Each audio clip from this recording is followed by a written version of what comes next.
Hello प्यारे साथियों, कैसे हैं आप लोग। उम्मीद करता हूं आप सभी लोग ठीक होंगे।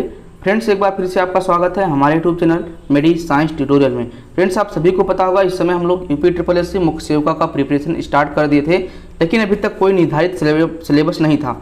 तो अब आयोग के द्वारा आपका निर्धारित सिलेबस आ गया है।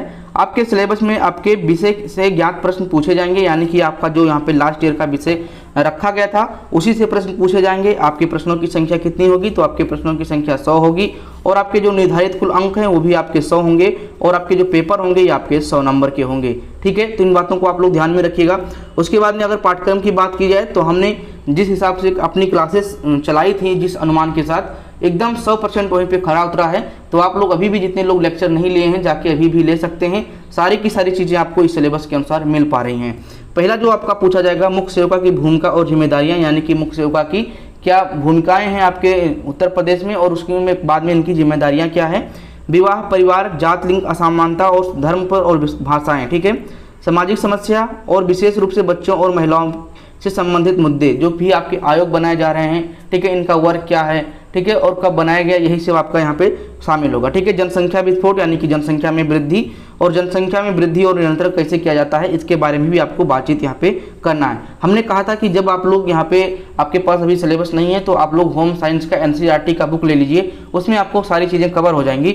तो समझ लीजिए आपके यहाँ से NCERT की सारी चीज़ें मिल पा रही हैं। इतना मैं फिर से एक बार कह रहा हूँ, ताकि अगर आप अभी NCERT का बुक नहीं लिए तो एक बार जाके परचेज करिए और इन सिलेबस को मिलाइए, देखिए आपको वहाँ पे मिलता है या नहीं मिलता है। उसके बाद में आपका गरीबी, दहेज, घरेलू हिंसा के जो भी आपके मामले चल रहे हैं, जो भी आर्टिकल्स बनाए गए हैं, जो भी आपके धाराएं बनाई गई हैं, उन चीज़ों से आपके प्रश्न आएंगे और हमने इसको अपने जो क्लासेस हैं उसमें करा चुके हैं। ठीक है, उसके बाद में तत्काल, अंतर और अंतर पीढ़ी संघर्ष या जातवाद, आपके ऊर्जा बेसल उपापचय, सामाजिक परिवर्तन, सामाजिक नियंत्रण, इस सब से आपके प्रश्न यहाँ पे बनेंगे। उसके बाद में अगर बात किया जाए तो आपके संतुलित आहार से प्रश्न बनेंगे। भोजन का कैलोरी मान, यानी कि भोजन की कितनी कैलोरी होनी चाहिए। उसके बाद में आपका वजन प्रबंधन। ठीक है, तो इतनी चीज़ों से आपके यहाँ से प्रश्न बन रहे हैं। तो अभी मैम ने जो हमने लिंक डाला था जिसमें मैम ने आपका जो कैलोरी चार्ट था उससे आपका लेक्चर यहाँ पे बना दिया है। उसके बाद में 9 नंबर का जो क्वेश्चन है जिसमें भोजन की आवश्यक घटक, ठीक है, जो प्रोटीन है, कार्बोहाइड्रेट है, वसा, विटामिन, खनिज, पानी, इसके ऊपर भी क्वेश्चन बहुत सारे कराए जा चुके हैं, तो आप लोग उसको भी पढ़ सकते हैं। अब हम लोग यहाँ से थ्योरी को स्टार्ट करेंगे क्योंकि आपका निर्धारित सिलेबस आ गया है। अब हम लोग यहाँ पे थ्योरी को स्टार्ट करेंगे। ठीक है, इतना भी आप लोग जान लीजिए। उनके स्रोत, उनका कार्य, आवश्यकता, कमी से होने वाले रोग। ठीक है, तो आपको कार्बोहाइड्रेट की कमी से होने वाले रोग, प्रोटीन की कमी से होने वाले रोग, वसा की कमी से होने वाले रोग, विटामिन, खनिज और पानी। तो विटामिन के बारे में तो हम लोगों ने पहला ही लेक्चर लिया था। ठीक है, मुख्य सेविका में जो पहला लेक्चर लिया है हमने विटामिन की कमी से लिया है। उसके बाद में देखते हैं 10वां नंबर का आपका टॉपिक क्या है, गर्भधारण और गर्भावस्था की जटिलताओं के संकेत, प्रसव, गर्भधारण के दौरान पुष्ट आहार की आवश्यकता, जन्म के चरण, प्रसव के प्रकार। ठीक है, महिला स्वास्थ्य एवं गर्भपात। ठीक है, यहाँ से प्रश्न आपके बनेंगे। अगला जो टॉपिक आपका बनेगा वो आपका बनेगा समृद्धि और समाज, शारीरिक विकास, मोटर, भावनात्मक विकास, भाषा, सामाजिक विकास, ठीक है, संज्ञात्मक विकास, ये सबसे आपसे प्रश्न बनेंगे। उसके बाद में आपका यहाँ पे जीवन चक्र के दौरान पोषण से बनेगा, यानी कि शैशवावस्था, बचपन, किशोरावस्था, भारत में शिशु मृत्यु और मातृ मृत्यु दर की जो होती है उसका रेशियो, ये सब आपसे प्रश्न पूछे ही जाएंगे। ठीक है, खाना पकाने के दौरान पोषक तत्वों का संरक्षक, यानी कि जो पोषक तत्व होते हैं उनका संरक्षक कैसे करेंगे। खाद्य पदार्थों के अंकुरण, किण्वन, खाद्य में तालमेल, पोषण मूल्य को बढ़ाने के परंपरागत तरीके, बाल विकास के चरण और विकास को प्रभावित करने वाले कारक, प्रतिरक्षा यानी कि इम्यूनिटी प्रतिरक्षा चरण के प्रकार और उनकी सूचियाँ। ठीक है, इसके बाद में आपके जो पूछे जाएंगे रोग से प्रश्न पूछे जाएंगे, यानी कि बुखार, डिप्थीरिया, काली खांसी, टिटनेस, पोलियोमाइलिटिस यानी कि पोलियो के बारे में पूछा जाएगा, खसरा, तपेदिक, chicken pox, hepatitis, malaria, dengue, typhoid, दस्त। ठीक है, इसके बाद में कृमि संक्रमण, एनीमिया कारण और एनीमिया का कारण पूछा जाएगा, क्यों होता है और कारण पूछा जाएगा। ठीक है, लक्षण और इलाज, इतनी चीज़ें आपसे पूछी जाएंगी। तो इसके बारे में हम आपको डिटेल क्लास लेंगे, आप लोग बिल्कुल परेशान मत होइएगा। उसके बाद में आपका यहाँ पे परामर्श से पूछा जाएगा, परामर्श इसका अर्थ क्या होता है, आवश्यकता, तकनीकी, ठीक है, प्रभावी संचार और उसके कौशल।